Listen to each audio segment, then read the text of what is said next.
Halo Sobat Budugers, Anda pengen nonton tapi kuota pas-pasan? Lagi enak-enak nonton sering disuruh si mama ke warung? Atau cuma bisa bengong pas temen ngobrolin film? Selamat datang di Gatel Film.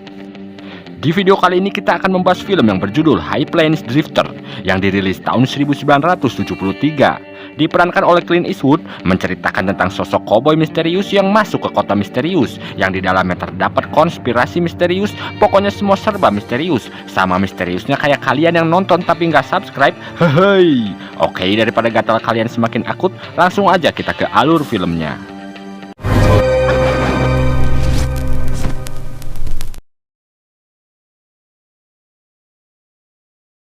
Bersetting di era Wild West, kita akan melihat sosok pengelana misterius mendatangi sebuah kota kecil bernama Lago.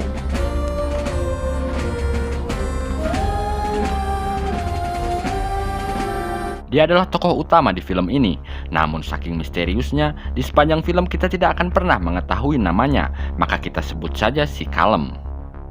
Entah penduduk kota Lago ini kurang piknik atau gimana, yang jelas mereka semua tidak menunjukkan keramah tamahan sedikit pun pada si Kalem yang baru saja datang ke kota mereka. Ada yang terdiam, ada yang olohok, ada yang melotot, pokoknya sambutan mereka sangat bertolak belakang dengan keramahan di Gang Wiranta.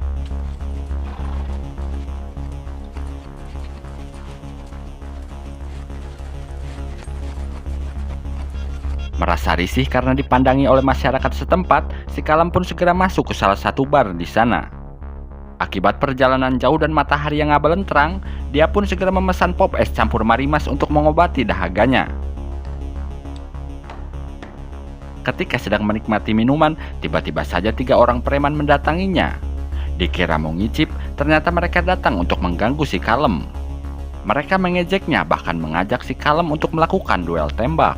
Namun bukan Kalem namanya kalau tidak kalem, ia pun tak menggubrisnya karena tak mau mencari masalah di tempat itu. Maka ia pun memilih keluar dari bar tersebut. Yes, sir. Lalu si Kalem menuju ke sebuah barbershop untuk mencukur rambut dan jenggotnya agar terlihat sedikit lebih mantes. Tapi ternyata 3 preman yang masih penasaran kembali datang. Sepertinya mereka tidak ingin si Kalem betah tinggal di kota mereka. Karena sudah tidak tahan, akhirnya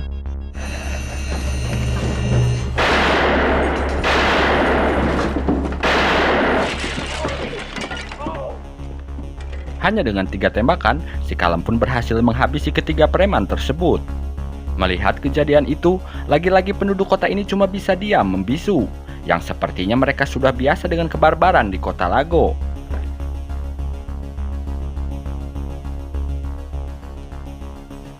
Setelah itu, seorang wanita bernama Kelly tiba-tiba dengan sengaja menabrakkan diri pada si Kalem. Entah tujuannya apa, yang jelas si Kelly ini malah langsung memarahi si Kalem padahal sudah jelas-jelas si Kelly sendiri yang salah.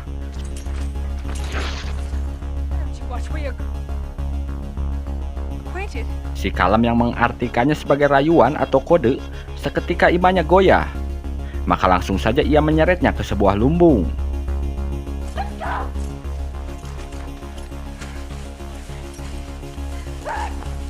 Kelly meronta-ronta meminta untuk dilepaskan, tapi setelah dirasa-rasa kok enak juga ya, ya udah jadinya pasrah aja.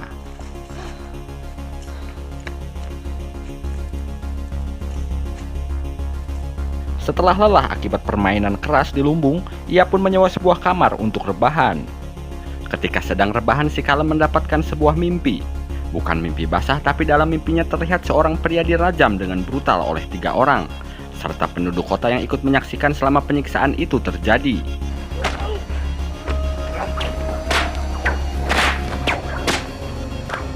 Meskipun si pria sudah meminta tolong, penduduk kota ini hanya menonton saja tanpa ada reaksi sedikit pun.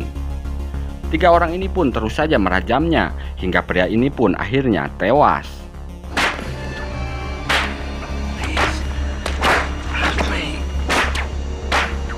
Keesokan harinya, si Kalem pun bangun dan segera bergegas untuk mandi. Dan kita diperkenalkan dengan sheriff di kota ini, kita sebut saja si sheriff. Kalau dilihat-lihat dari tampang dan perawakannya, kayaknya kurang pantas menyandang gelar sheriff. Ia mendekati si Kalem yang saat itu sedang mandi sambil bersantai. Si sheriff ini bermaksud meminta bantuan pada si Kalem, Bantuan apakah itu? Sebelum si Sheriff menjelaskan lebih lanjut, tiba-tiba Kelly datang sambil mengamuk gak karuan. Dan ia menembakkan becengnya pada si Callum, namun untung saja meleset.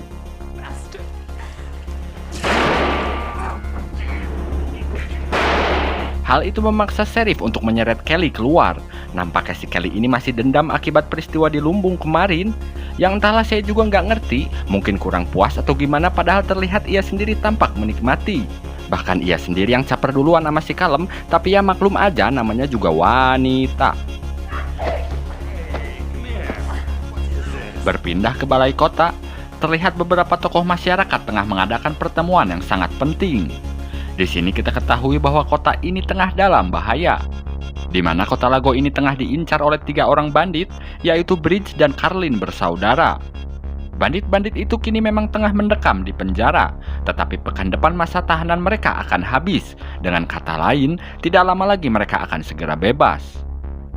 Dan kita ketahui pula bahwa ternyata 3 orang preman yang kemarin dibunuh oleh si Callum adalah orang-orang yang disewa untuk melindungi masyarakat di kota ini.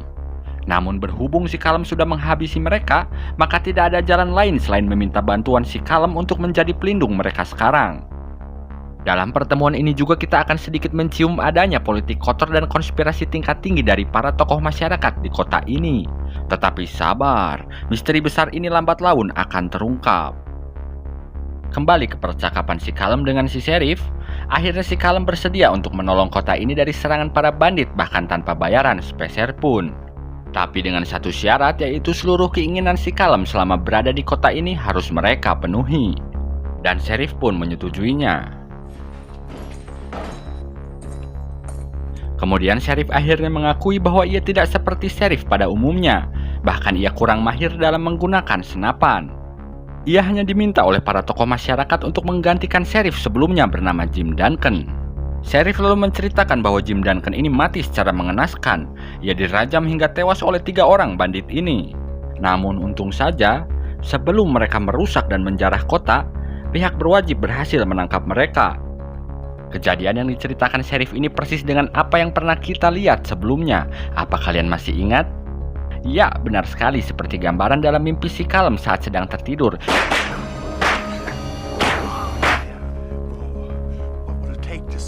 Hari pun berlalu. Karena dijanjikan akan mendapatkan apapun yang diinginkan, maka si Callum memanfaatkan kesempatan itu. Di sebuah toko, ia mengambil beberapa barang yang diinginkannya, seperti sepatu baru, pakaian baru, juga pelana baru untuk kudanya. Bahkan di bar pun ia bebas minum sepuasnya, tanpa khawatir cuci piring karena tidak bisa membayar. Si Callum bahkan dengan entengnya menunjuk si pria cebol bernama Mordecai untuk menjadi sheriff baru di kota itu, karena si sheriff lama ia rasa terlalu cilepeng. Cerita beralih ke 3 orang bandit yang sebelumnya diperbincangkan dan paling ditakuti. Inilah dia Bridge dan Carlin bersaudara. Mereka saat ini sudah bebas dari penjara dan tengah merencanakan penyerangan ke kota Lago.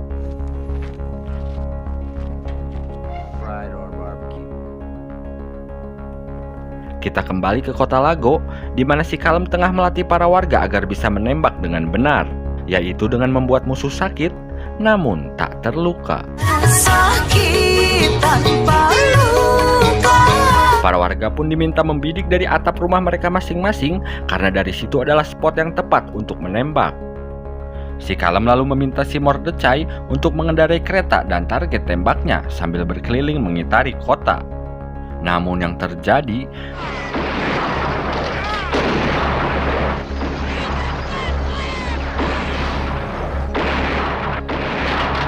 dari sekian banyak penduduk tak ada satupun yang bisa mengenai target.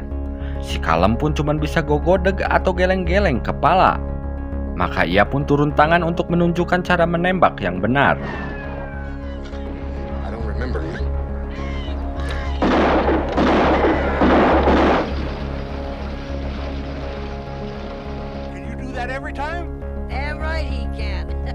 Malamnya si Callum kembali berbuat seenaknya.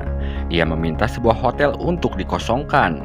Dengan kata lain, ia ngebooking satu hotel untuk dirinya sendiri, serta meminta si cewek caper yaitu Kelly untuk menemaninya tidur.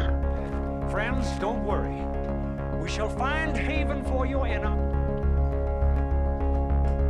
Perlakuan si Kalem yang sepertinya ngelunjak membuat 3 orang tokoh masyarakat di sana kurang senang. Mereka pun lalu merencanakan untuk membunuh si Kalem di malam hari. Di sini kita akhirnya mengetahui bahwa mereka bertiga ini bukanlah tokoh masyarakat biasa. Sebenarnya mereka ini adalah pengusaha tambang emas ilegal. Perlu kita ketahui juga bahwa tambang emas inilah yang menghidupi kota Lago selama ini. Jadi tanpa adanya tambang emas, tempat ini hanyalah kota yang sangat miskin. Lalu pertanyaannya adalah, apakah ada hubungannya para pengusaha ini dengan Jim Duncan yang mati dirajam? Lalu apa hubungannya pula mereka dengan 3 bandit yang akan menyerang kota ini? Untuk mengetahui jawabannya, kita harus sedikit bersabar. Yang jelas kota ini masih menyimpan misteri besar.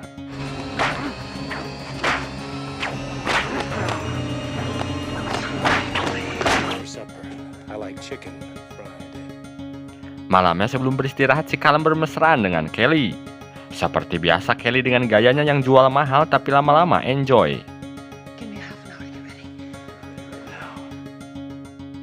Saat mereka sudah tertidur pulas, datanglah 3 orang pengusaha untuk membunuh si Kalem. Tampak Kelly diam-diam mencoba keluar dari tempat itu, menandakan si Kelly ini bersekongkol dengan mereka. Kemudian 3 orang itu pun masuk ke dalam kamar. Tapi tiba-tiba, si Kalem ternyata sudah menyadari kedatangan mereka dan melemparkan dinamit ke dalam kamar.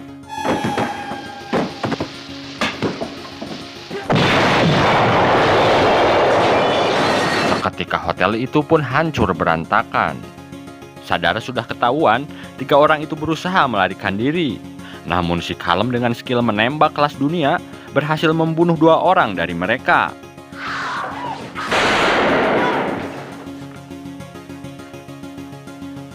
Sayangnya 1 orang lagi berhasil melarikan diri. Melihat mayat berjatuhan, akhirnya seorang pelayan hotel bernama Sarah buka mulut. Dia menceritakan pada si Kalem apa yang sebenarnya terjadi pada kota ini.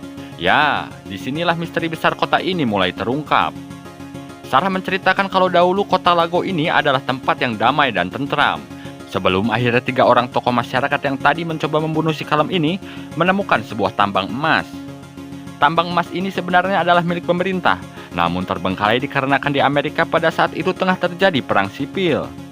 Namun 3 orang ini tetap nekat menggarap tambang emas tersebut dan memperkaya diri mereka sendiri, serta membangun kota Lago menjadi seperti sekarang ini. Sampai akhirnya datanglah sheriff jujur bernama Jim Duncan yang ditugaskan menjadi sheriff di kota. Jim Duncan pun segera mengetahui bisnis ilegal yang dijalankan mereka dan berniat melaporkannya pada pemerintah negara bagian setempat. Lalu karena menyadari ladang cuan mereka akan disita, 3 orang tokoh masyarakat ini pun gelap mata. Mereka menyewa 3 orang bandit yaitu Bridge dan Carlin bersaudara untuk membunuh Jim Duncan, yang akhirnya sudah kita ketahui Jim harus tewas dirajam oleh ketiga bandit itu. Namun setelah kejadian itu, 3 tokoh masyarakat ini berkhianat pada para bandit ini. Alih-alih membayar upah buat para bandit, mereka malah menyerahkannya pada pihak berwajib dengan tuduhan pembunuhan pada Sheriff Jim Duncan. Itulah alasan mengapa Bridge dan Carlin bersaudara akan kembali ke kota ini. Mereka pastinya masih menyimpan dendam karena telah dijebak oleh para tokoh masyarakat. Sarah juga mengatakan pada si Kalem bahwa itulah alasan mengapa kota ini begitu takut setiap kedatangan orang asing. Seperti yang kita tahu di awal film, di mana para penduduk kota begitu sinis dan gak welcome dengan kedatangan si Kalem.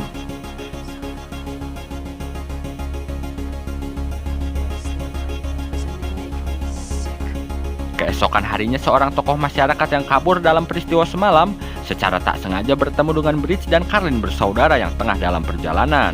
Bagai mendapat durian runtuh, para bandit ini pun segera melampiaskan kemarahan mereka selama ini. Dan tokoh masyarakat ini pun akhirnya tewas.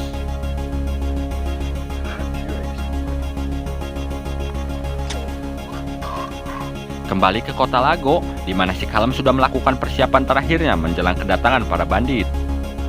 Ia sudah meminta seluruh penduduk untuk mengecat seluruh bangunan di kota dengan warna merah, yang menandakan kota ini akan menjadi arena penuh darah. Si Kalem pun lalu memerintahkan semua orang untuk menuju posnya masing-masing. Semua orang tampak begitu tegang dan ketakutan setengah mati, hanya si cebol Mordecai saja yang begitu bersemangat menyambut kedatangan para bandit. Dari kejauhan para bandit pun akhirnya terlihat, maka lonceng pun segera dibunyikan. Ketika pertempuran akan dimulai, tiba-tiba si Kalem ini terlihat pergi begitu saja meninggalkan para penduduk. Entah apa yang dipikirkannya, yang pasti bukan pundung apalagi kebelet. Melihat si Kalem yang pergi membuat keberanian para penduduk menjadi ciut. Karena bagaimana jadinya jika mereka melawan para bandit tanpa jagoan yang mereka andalkan. Walaupun menang jumlah, tapi skill menembak para penduduk jauh dibandingkan para bandit. Dalam pertempuran pun mereka sangat kewalahan. Dan hasilnya pun sudah bisa kita tebak.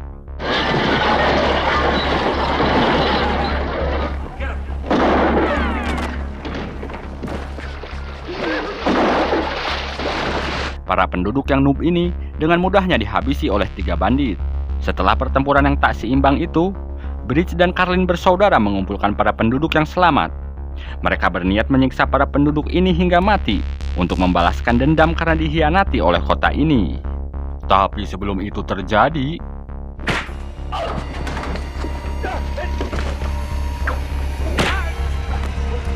si Kalem kembali dan dengan brutalnya merajam salah satu dari bandit itu hingga tewas. Persis seperti cara yang mereka lakukan ketika membunuh Jim Duncan.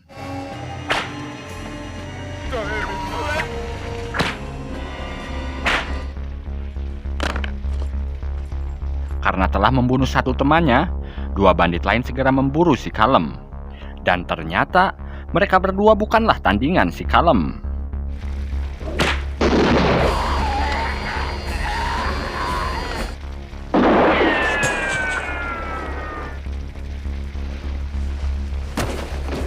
Tanpa disadari oleh si Kalem, ternyata ada salah satu tokoh masyarakat lagi yang selama ini bersembunyi, yang mana ia mencoba membunuh si Kalem dari belakang.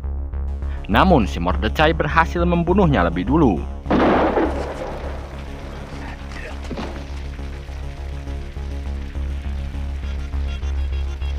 Akhirnya, usai sudah peristiwa berdarah ini, di adegan akhir kita akan melihat si Kalem yang hendak meninggalkan kota dan si Mordecai yang sedang menulis di atas batu nisan, yang tulisannya, "Beristirahatlah dalam damai, Marshal Jim Duncan." Yes, sir, Captain.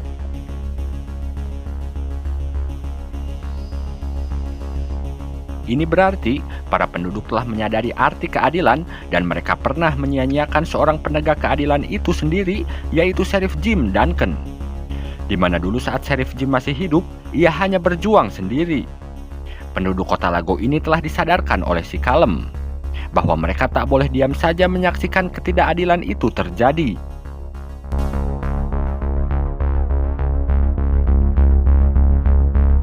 Buat kalian yang penasaran sama siapa sebenarnya si Kalem ini, saya juga nggak bisa jelasin secara pasti siapa dia itu sebenarnya.